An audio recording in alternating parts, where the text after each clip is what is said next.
The Ardennes forest in December 1944 was a place where time seemed to slow down, where the snow fell thick and silent, muffling the world beneath a blanket of white that stretched endlessly through the hills and valleys of Belgium. It was considered a quiet sector, a backwater of the war, a place where green American troops were sent to get their first taste of the front without much risk. The Germans were retreating everywhere else, bleeding out across France, falling back toward the Rhine. Everyone knew it. The intelligence reports said so. The newspapers said so. Even the men in the trenches, cold and bored, believed it. The war was winding down. All that remained was the final push into Germany, and then home. But there was one man who didn't believe it. His name was Jack Mercer, and he had seen enough war to know when something was wrong. He was 34 years old, which made him ancient compared to the 18 and 19-year-old kids who filled the ranks of the 99th Infantry Division. He had been a Marine sergeant in the Pacific, fought at Guadalcanal, seen the kind of hell that turned boys into ghosts. He had taken shrapnel in his leg and been sent home with an honorable discharge and a limp that worsened in the cold. But the war wasn't done with him, and he wasn't done with the war. So he volunteered as a civilian liaison, an advisor attached to the Army's intelligence section in the Ardennes. His job was to observe, to report, to use his experience to help the younger officers understand what they were seeing, or what they weren't seeing. Jack spent most of his days alone, walking the ridgelines that overlooked the German positions across the border.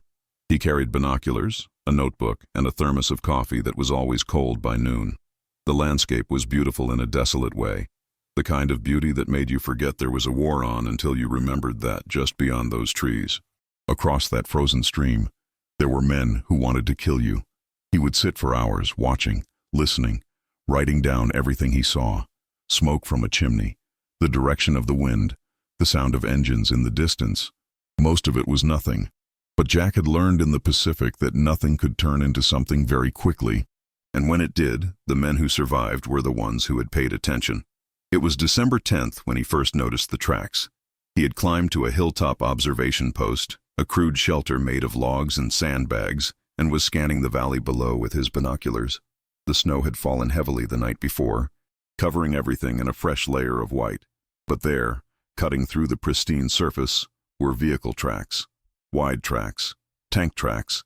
They led from the German side of the border toward a small Belgian hamlet that had been abandoned weeks ago.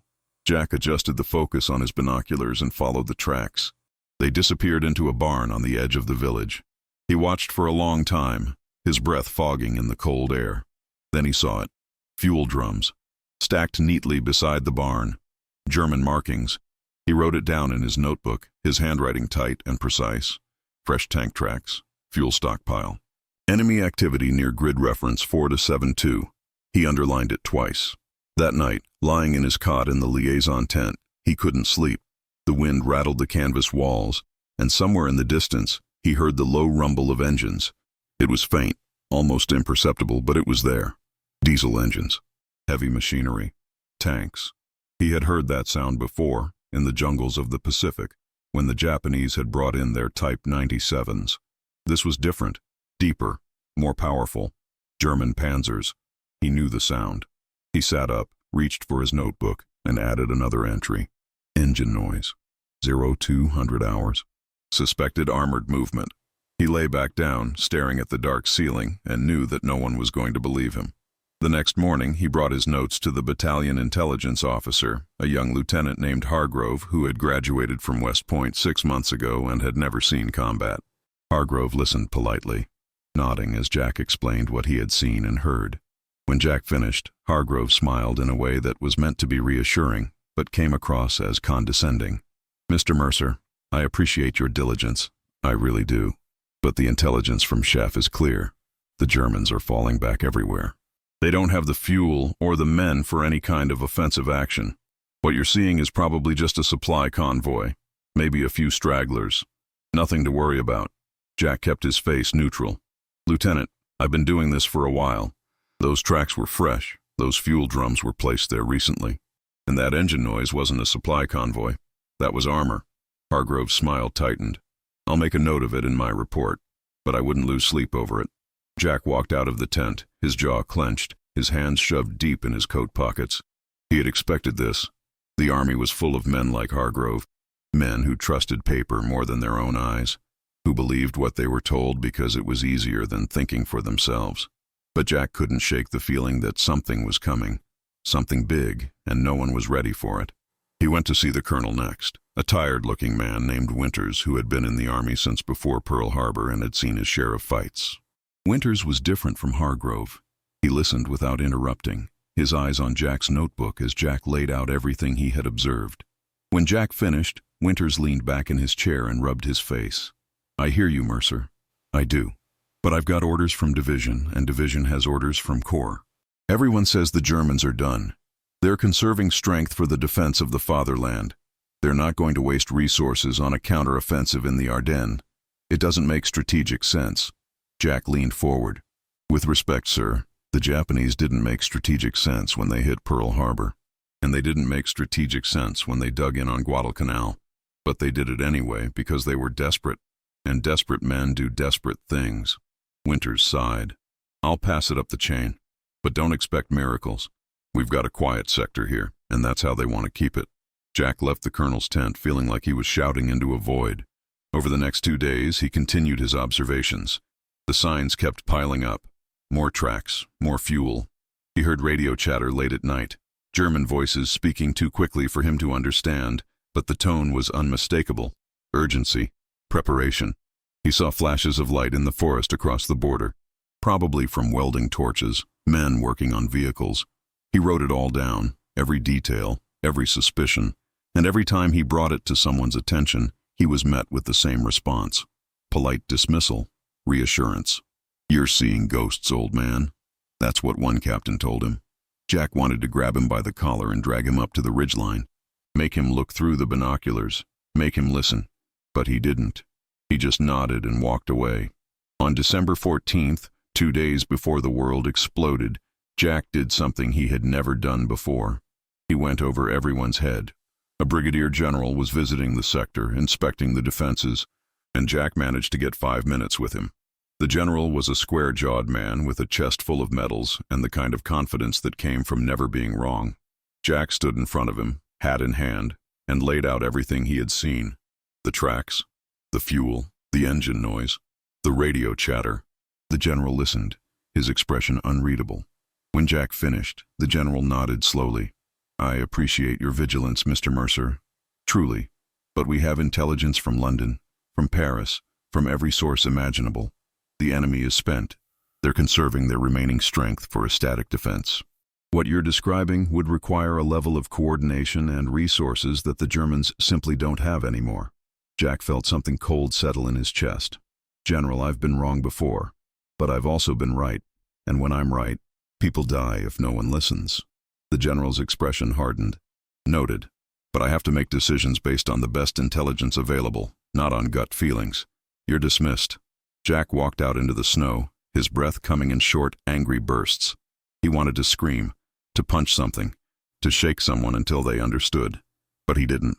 He just stood there, alone, watching the forest, waiting for the storm he knew was coming. The evening of December 15th was eerily quiet. Jack sat in the mess tent with a few other civilian advisors and some officers from the 99th. They talked about Christmas, about packages from home, about how maybe they'd be back in the States by spring. Jack didn't join in. He stirred his coffee and stared at the canvas wall, listening to the wind outside. A captain sitting across from him noticed his silence. "You all right, Mercer? You look like you've seen a ghost." Jack looked up. "I might have." The captain laughed, not unkindly. "This sector's got you spooked." "Huh? Don't worry. The Krauts are finished. We'll be in Berlin by Easter." Jack didn't argue. He just finished his coffee and went back to his tent. He lay on his cot fully dressed, his boots still on, his rifle within reach. He didn't know exactly when it would happen, but he knew it would. Soon. December 16th, 1944. 5:30 in the morning. The world ended in fire and thunder. Jack was in his tent, half asleep, when the first shells hit. The ground shook and the air filled with the scream of incoming artillery. He rolled out of his cot, grabbed his rifle, and stumbled outside. The forest was lit up like daylight, flashes of orange and red tearing through the darkness. Men were running everywhere, shouting, trying to find their units, trying to understand what was happening. Jack knew. He had known for days. The Germans were attacking, not a probe, not a skirmish. A full-scale offensive, panzers and infantry, pouring through the forest, smashing into the American lines with a violence that took everyone's breath away. The quiet sector wasn't quiet anymore. Jack moved with a group of soldiers, kids from the 99th, their faces pale and shocked. They had never seen combat before, and now they were in the middle of a maelstrom. He grabbed a sergeant, a kid who couldn't have been older than 20, and shouted over the noise. "We need to fall back. Get your men together and move west." The sergeant stared at him, uncomprehending. Jack shook him. "Now! Move now, or you're all dead." The sergeant snapped out of it, started yelling orders. Jack helped them organize a retreat, moving from position to position, pulling men out of their foxholes before the panzers rolled over them. The Germans were everywhere, gray shapes moving through the mist and snow, their voices harsh and guttural. Jack fired his rifle, dropped a man, fired again. He didn't think. He just moved, reacted, survived. The retreat was chaos. Men stumbled through the snow, some wounded, some in shock, all of them trying to get away from the German advance. Jack stayed with the group from the 99th, helping where he could, dragging wounded men, providing covering fire when the Germans got too close. They moved through the forest, the trees offering some cover from the artillery, but also hiding the enemy. You never knew if the next tree concealed a German machine gun nest or a sniper. Every step was a gamble. Every breath could be your last. They fell back to a farmhouse, a stone building with thick walls and a partially collapsed roof. A dozen men packed inside, catching their breath. Jack posted 2 men at the windows as lookouts and took stock of who they had. The sergeant, whose name was Davis, was still with them. A medic named Collins, who looked about 16. A rifleman named Murphy, who had a 1,000-yard stare and wouldn't talk. A few others whose names Jack didn't know. They were a ragtag group, thrown together by circumstance, and they were all that stood between survival and being overrun. Outside, they could hear the rumble of tank treads, the clank of metal on metal. A panzer rolled past, close enough that they could see the sweat on the crew's faces through the hatches. Jack held up a hand, signaling everyone to stay silent. They waited, hearts pounding as the tank moved on. When it was gone, Jack exhaled slowly. One of the soldiers, a private with a baby face and wide eyes, looked at him. Did anyone know this was coming? The question hung in the air. Jack looked at the kid, saw the fear and confusion, and felt something break inside him. He wanted to say yes. He wanted to say that someone had known, that someone had tried to stop it. But what good would it do? The battle was here. The men were dying. Knowledge after the fact was just another kind of burden. He shook his head. Doesn't matter now. What matters is getting through this. The private nodded, but Jack could see he didn't believe him. They stayed in the farmhouse for hours, listening to the battle rage around them. German voices shouted in the distance. Artillery continued to pound the American positions. Occasionally they heard small arms fire, the rattle of machine guns, the screams of wounded men. Collins, the medic, did what he could for the injured, but they were low on supplies. One man had taken shrapnel to the gut and was bleeding internally. There was nothing anyone could do for him. He died quietly, holding Collins's hand, whispering about his mother. Jack helped move the body to a back room, covered it with a blanket, and said a silent prayer. He wasn't a religious man, but it seemed like the right thing to do. By afternoon, the German advance had moved past them. They were behind enemy lines now, cut off from the rest of the American forces.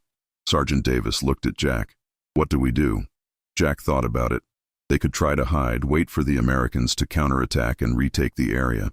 But that could take days, and they didn't have the supplies to last that long. Or they could try to slip through the German lines and make their way back to friendly territory.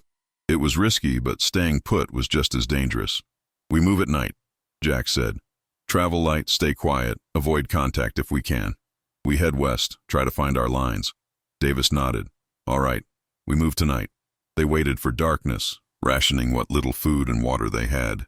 Jack used the time to check weapons, redistribute ammunition, make sure everyone knew the plan. When night fell, they slipped out of the farmhouse and into the forest. The snow was falling again, which was good. It covered their tracks and muffled their footsteps, but it also made it harder to see, harder to navigate. They moved in single file, Jack in the lead, compass in hand, using the stars when he could see them to stay on course. They traveled for hours, stopping frequently to listen, to make sure they weren't walking into an ambush. Once, they heard German voices nearby, a patrol moving through the trees. They froze, barely breathing, as the patrol passed within 20 yards of them. When the voices faded, they continued on. It was slow, exhausting work, and Jack could feel the cold seeping into his bones, his old injury throbbing with every step. But he kept moving. They all did, because stopping meant dying. Just before dawn, they heard American voices. A checkpoint, friendly lines. Jack called out the password, identifying themselves, and they were waved through. The relief was overwhelming. They had made it. They were alive. A captain met them, took their report, and sent them to a field hospital to get checked out. Jack refused treatment. His leg hurt, but it wasn't life-threatening. There were men who needed help more than he did. He found a cup of coffee, sat down on a crate, and tried to process what had just happened. The battle was still raging. The Germans had punched a massive hole in the American lines. Thousands of men were dead, wounded, or missing, and it had all happened because no one had listened. A week into the battle, after American reinforcements had finally arrived and started to stabilize the line, Jack was called to a field command post. It was in a farmhouse that had been turned into a makeshift headquarters. Maps spread across tables, radios crackling with reports. Lieutenant Hargrove was there, standing in a corner, his face hollow and gray. He looked like he hadn't slept in days. When he saw Jack, he walked over, his movements slow and uncertain. "Mr. Mercer," he said, his voice barely above a whisper. "I wanted to apologize. You were right, about everything. We should have listened." Jack looked at him for a long moment. He wanted to be angry, to yell, to make Hargrove feel the weight of what his dismissal had cost. But he couldn't. He just felt tired. "Apologies don't bring anyone back, Lieutenant." Hargrove nodded, his eyes wet. I know. But I need you to understand. I was following orders. I was doing what I was trained to do. Trust the intelligence. Trust the chain of command. And I was wrong." Jack sighed. "We were all wrong, Lieutenant. The whole system was wrong, but you're right. It doesn't change anything." Colonel Winters found Jack later that day. The colonel looked older, more worn down. The weight of command in a crisis had aged him years in a matter of days. "Mercer," he said, sitting down beside Jack, "I read your reports again. All of them. You were right. About every single thing." Jack didn't say anything. Winters continued. "I passed them up the chain, like I said I would, but they got lost somewhere, or ignored, or dismissed as speculation. I don't know. What I do know is that good men died because we didn't take you seriously. And I'm sorry." Jack looked at him. "What happens now, sir?" Winters shrugged. "We fight. We push them back. We win the war. And then we go home and try to live with what we've done." Jack nodded. That was all anyone could do. As the weeks passed and the bulge was slowly pushed back, Jack continued his work. But something had changed. He moved through the days mechanically, observing, reporting, doing his job. But inside he felt hollow. He started writing letters to the families of the men who had died in the first wave of the attack. Men from the 99th, boys who had never had a chance. He didn't tell them about the warnings he had given. He didn't tell them that their sons and husbands might have lived if someone had listened. He just told them that their loved ones had been brave, that they had fought well, that they would be remembered. He didn't sign his name. He couldn't. The weight was too much to carry openly. He wrote to the mother of Private Murphy, the kid with the baby face who had asked if anyone knew the attack was coming. Murphy had been killed 2 days after they escaped the farmhouse, hit by a mortar round during a German counterattack. Jack wrote about how Murphy had kept his courage, how he had helped others, how he had died quickly and without suffering. He didn't mention the fear in Murphy's eyes, or the question that had haunted Jack ever since. He just tried to give the mother some small measure of comfort. He sealed the letter, addressed it, and added it to the pile he was sending out. There were so many letters. Too many. The winter dragged on. The snow kept falling. The Germans were pushed back, slowly, painfully, yard by yard. By January, the bulge had been reduced to a bulge no more. The lines restored, the offensive broken. But the cost had been staggering. Over 80,000 American casualties, 19,000 dead, thousands more captured or missing. It was one of the bloodiest battles in American history, fought in the frozen hell of the Ardennes, and it could have been so much worse. Or maybe, Jack thought, it could have been avoided. If someone had listened, if someone had believed. Jack kept thinking about the chain of failures that had led to the disaster. It wasn't just Hargrove or Winters or the Brigadier General. It was the entire intelligence apparatus. The overconfidence that came from months of victories, the assumption that the enemy was beaten and incapable of mounting a serious threat. It was the failure to question, to probe, to consider alternative scenarios. It was the human tendency to believe what you wanted to believe, rather than what the evidence suggested. And it was the price that ordinary soldiers paid when the people in charge got it wrong. He thought about the men in the farmhouse, the ones who had survived and the ones who hadn't. He thought about Sergeant Davis, who had been wounded later in the battle but survived, and would carry the limp and the memories for the rest of his life. He thought about Collins, the young medic, who had seen too much death for someone so young, and who Jack heard had broken down crying one day and been sent to a field hospital for battle fatigue. He thought about all the kids who had come to the Ardennes thinking it was a quiet sector, a safe place to learn about war, and who had been thrown into hell without warning. Spring came, and with it, the end of the war in Europe. Germany surrendered in May, and the men who had survived the Bulge went home, or moved on to the Pacific, or stayed in Europe to help rebuild. Jack went home. He took a bus back to Pennsylvania, to the small town where he had grown up, and got a job at a hardware store. He didn't talk about the war. He didn't talk about the Ardennes. When people asked, he just said he had done his part, and that was enough. He married a woman named Helen, a school teacher with kind eyes and a quiet strength that reminded him there was still goodness in the world. They had 2 children, a boy and a girl. He went to work every day, came home every night, lived a simple, ordinary life. But at night, when the house was quiet and Helen was asleep beside him, he thought about the forest, the snow, the warnings no one had heeded.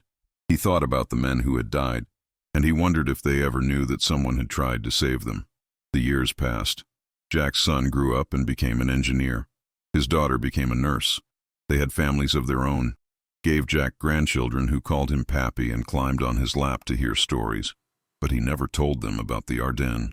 He told them about Guadalcanal sometimes, about the heat and the jungle and the Japanese, but always in a way that was distant, sanitized, safe. He never told them about the warnings, about the men who didn't listen, about the weight of knowing that you were right and being powerless to change anything. He stayed in touch with a few men from the 99th. Sergeant Davis sent him Christmas cards every year, always with a note about how Jack had saved his life, how he owed him everything. Jack didn't know what to say to that. He had just done what needed to be done. Anyone would have. But Davis didn't see it that way, and Jack eventually stopped trying to convince him otherwise. They met up once, in the late 50s, at a veterans reunion in Washington. They shook hands, talked about their families, their jobs, their lives.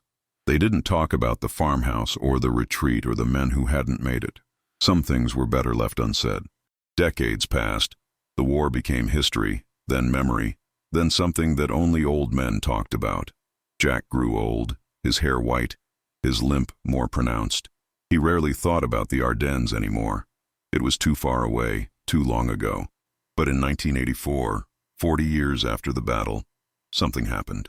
A military historian, researching the Battle of the Bulge for a book, found a document in the National Archives.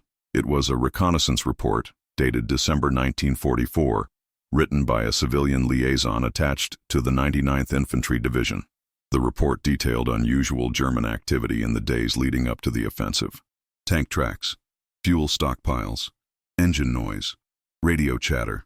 It was precise, detailed, and completely accurate. The historian was stunned. Here was evidence that someone had seen it coming, had tried to warn the command, and had been ignored. He published the report in a military journal, along with an article about how intelligence failures had contributed to the surprise of the German attack. The report made its way into several books, became a case study in military academies, a cautionary tale about the dangers of overconfidence and the importance of listening to people on the ground. Someone, Jack never found out who, sent him a copy of the journal.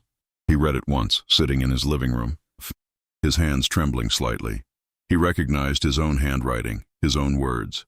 He read about the meetings, the dismissals, the warnings that had gone unheeded, and he felt, for the first time in decades, the weight of it all come crashing back. All the anger, all the frustration, all the grief for the men who had died. He sat there for hours, the journal open on his lap, tears streaming down his face. Helen found him there, hours later, and sat beside him, took his hand, and didn't ask questions. She had learned, over the years, that there were parts of Jack that the war had taken, parts that he couldn't or wouldn't share. She just held him, the way she always had, the way she always would. And eventually, when he was ready, he put the journal away in a drawer and went on with his life. But sometimes, on winter nights when the snow fell thick and silent, he would stand at the window and look out at the darkness, and he would remember the Ardennes, and the men who had died there, and the warnings that had echoed in the void. And he would wonder if anyone, anywhere, had learned the lesson, that sometimes the truth comes from unexpected places, that sometimes the voice that matters most is the one that no one wants to hear, and that sometimes the cost of not listening is measured in lives that can never be brought back. Jack Mercer died in 1991, at the age of 81. He was buried with full military honors, a small ceremony in a Pennsylvania cemetery, attended by his family and a few old friends.